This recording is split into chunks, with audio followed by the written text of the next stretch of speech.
Guys, it's me Sachin और मेरे YouTube channel storm take में आपका फिर से स्वागत है। जैसा कि आप देख पा रहे होंगे, मैं आज रियलमी के यूएसबी केबल का अनबॉक्सिंग लाया हूं, जो कि आपके सामने है।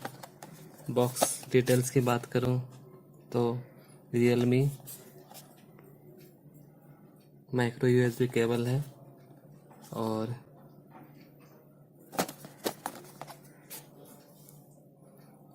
मॉडल नंबर की बात करूं तो DL125 है, कलर वाइट है, जेनेरिक नेम यूएसबी केबल है, MRP 399 का है, और बॉक्स पे वैसे कुछ एक्स्ट्रा डिटेल्स नहीं है। फटाफट से सील ब्रेक करके देखते हैं इसमें और क्या क्या मिलता है। ये हमने लगाया कट।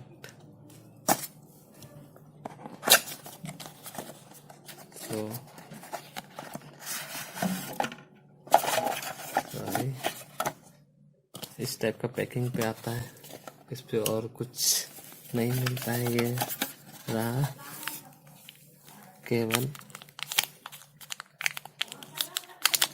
केबल लेंथ की बात करूं तो ऐसे इसमें कुछ मेंशन नहीं है। 120 सेंटीमीटर का केबल होगा। केबल क्वालिटी की बात करूं तो अप्रोक्स ठीक ठाक है।